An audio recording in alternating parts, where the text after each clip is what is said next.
Hey everybody, this is Matt with Digital PTO, and today we're going to go over how to create a generic basic Wufoo form. The Wufoo forms are only accessible to folks that are collecting payments on their website who are Premium Plus members. So if you don't have access to Wufoo, sorry, this tutorial doesn't apply to you. This is something like what your basic screen is going to look like when you log into Wufoo. You might have some forms listed here already, but either way it will look something like this. The very first thing we're going to want to do when we get started is to click New Form. This is what your generic form is going to look like as soon as it gets built for you. Now there are a couple things I want to go over real quick before we start building. So up across the top you have three different tabs. You've got Add Field, which are all the different fields you can add. You have Field Settings, which there won't be anything in here because we haven't selected a field. And we have Form Settings. The Form Settings is usually the best place to start when you're designing your form. So the very first thing we want to do is change the form name. We highly recommend using your PTA or PTO's name in your form if possible. So in this case we'll call it generic PTO sign up form, and we'll pretend this is some sort of sign up. Next field down is the description. You can either change this or you can leave it blank, however you'd like to do it. We're going to just add a little text in here. Continuing down, you'll see the confirmation options. There's two different options here. The best one is usually show text, and what that means is as soon as they fill out their form, this is what's going to show up on the screen. So you can either leave that blank or we can change it to something else, like something like that. Now next thing down, you have the option to send an email confirmation to the user. So if you'd like to have the person that submits the form get a confirmation of their form, check this box. And at this point we actually can't do much with this because we haven't put any fields in, but we'll go back to that. But we can customize the email. So if you want to say thanks again for supporting generic PTO of your mission is below, and who do you want to come from? We want to come from generic PTO, and in this we can say yes. So let's include a copy of what they already submitted, and we'll say done. Now we can't send, or we can't set the send to yet because we haven't put an email field in here, but we will. The reply to, though, we certainly can do. So we'll call this generic PTO at digitalpto.com. And that's essentially all you need to know on the form settings. If you are happening to run into any spam problems with fake forms being submitted, you can turn on the CAPTCHA, which is the fill out these words so that we can prove you're a person. The best place to put that is in auto, and that way it will actually just do that if it suspects that it's spam. The next thing we need to do is add some fields to our form. So we're going to go up to the Add a Field tab and add what we need. So let's say we want to collect a person's name. We'll just click on that, and we'd like to get their email address and their phone number. And all of these I'm just clicking on, and it automatically puts it over here. And then let's say we want to find out some information from a drop down. So let's take this, and we can actually, this is another way to add information, is to drag it down. So there's one drop down, and let's give them a multiple choice, and we'll also give them a place to type some text in. And you can do this however you want. I'm just giving you some examples of the things you can add in. To change any of these, you can go up and just click right on the field, and it'll pop up over on the side here under Field Settings, which was blank earlier. So let's say we want this to say parent guardian name. And to make it easy, we're actually going to just copy this, and we'll do that here too, so they know which email and which phone number we're asking for. And there's another thing on here you can do called required if you want. So if you want to make sure that they fill this in, you can check the required box, and I'll put the little red asterisk up here, and they will not be able to submit their form without entering a name, an email, and a phone number. Let's go to this first drop down box that we did, and we want to ask them a question. So how about, how was your day today? Okay, nice basic question. Now we have a couple options here. You'll notice that the first one is blank.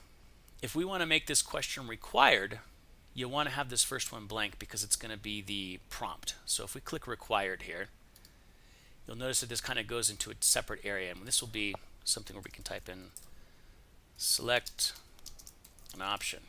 and that will be the very first thing that's shown, and they can't continue on until they've selected one of these three options, or however many we decide. If you don't want it to be required, you can just uncheck that, and you can actually just delete this choice right here by hitting the negative. But we'll go ahead and make this one required just for the fun of it. Now we'll say it's been a great day. I'm tired, so it's okay, and not my ideal day. These are in the drop-down box and ready to be picked. Now if you want to add another one, just hit another plus down here, and we'll say my worst day ever. Now let's say we wanted to put one up here under it's been a great day. So we can just check the plus up here and say something like best day ever, etc. Now we can do the same thing down here under the multiple choice.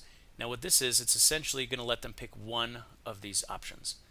So on this one, let's say, how do you think tomorrow will be? And we'll just give them three choices. Great day, mediocre day, I'm honestly not sure. Okay, so those are the choices there. And then in this option here, we've got untitled, and we can say any other comments for us. And now we've created a little form. Now let's say we want to add another field. We decided we want to add a checkbox field, and those are the fields where they can enter as many options as they want. So we're going to click Add Field. It'll bring us back to our thing. You can also click the tab up here if you want. And this time we're going to do checkboxes. Now I want to show you how to drag and drop something. So if I click it right now, it's going to end up at the bottom of the form, which is fine on a short form like this, but in some forms that starts to get cumbersome. So I'm going to go ahead and delete this by hitting the negative sign there. And this time I'm going to add it right underneath the Guardian phone number. So we're going to take this checkboxes one, we're going to click on it and hold it down and drag it over. And things will get out of the way for us. We want it right there, and that's where we're going to put it. Now we'll ask them a question where they can pick multiple options. So how about, what's your favorite day of the week? And we can even hit enter here and say multiple options are okay. All right, so we've asked them a question. We've told them it's okay to do multiple things, and then let's put in our dates. So Sunday, Monday, Tuesday, we need some more, so that's Wednesday, Thursday, Friday, Saturday. Okay, so Wednesday, Thursday, Friday, Saturday. Now at this point, they can check as many of these as they want, and we've made this not required, so we're good to go. There's also a couple layout options. So we've got the field layout over here. If you want to change this around, you could do 2 columns, and it changes it around like this. 3 columns, does it like this. Or side by side, puts them all next to each other, which is a really good one in this particular situation, but doesn't always look great. So I'm going to leave that one like this for now. Okay, so this is the entire form that I want to create. I'm happy with how it looks. There's one more thing we want to do real quick, and that's going to go back to form settings. And we talked about earlier about sending an email confirmation to the user. Now, when you click that, the send to has a drop down, and we can say, okay, we're going to send it to the parent guardian email. So when they submit this form, they're going to get a reply back to this email address that they put it in.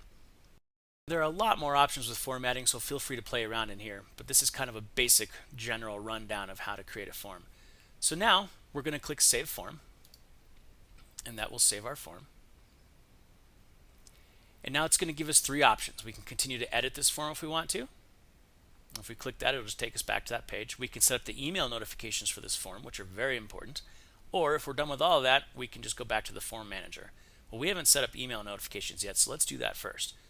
So we'll set up an email notification. This is going to tell us where the form is sent once it gets submitted. So we're just going to put in our PTO's address here. genericpto@digitalpto.com. And if we want to be able to reply to the submission, let's change this reply to parent guardian email. That way, when you get the confirmation, you can reply directly to it. And if you want, you can customize the notification email. Now, this is the email that comes to you as the administrator. So maybe you want to put in generic PTO as the name of the company. and then hit done. When you're done with all this, hit save, and then we can click forms and go back to our form. Now we're back to our form page. Again, we've got the ability to edit the form right here. If you'd like to view the form, click view, and this will open it up in a new tab. And you can see generic PTO sign up form. All the information's here. You can obviously check multiple boxes here. You have to select one option there, and you can select one of these 3 options here, as well as typing information in, etc. If you need to change where the notifications are sent, you can get to that information right here under notifications. This is the same screen we saw earlier with all the information we did. If you need to set up payment, you can do that. And we do have another tutorial on setting up payment, so please be sure to see that. Rules are rather complicated, but you're welcome to use those. We will have a different tutorial on those, but those are not going to be covered in this tutorial. Once we're finished with our form, we're going to go ahead and embed it into our website. And to do that, there's a couple different options. If you're not collecting payment on the form, go ahead and click on code, and then click embed form code. And since we're using a WordPress base, we can actually use this one right here. So we'll just take this bottom code and copy it, and then when you go to your website, you just paste that code in wherever you want this form, and it will automatically put that form in. Now if you are using a payment collecting form, we would recommend that you probably do a link to the form as opposed to embedding the form, because it will look more secure for your visitors. It will be just as secure if you embed it, but it looks better this way. And if you've got families that are super concerned about security and are very aware of that, this might help dissolve some of the questions that may come up if you've got an embedded form. Again, it's just as secure to embed the form, but this does look better. So you'd want to use the permanent short link URL. You just copy that and create a link to this form on your website. So that is a generic quick rundown of how to create a brand new form. And if you have any questions, of course, please feel free to visit us in the help forums. And thank you for being a Digital PTO customer. Have a great day.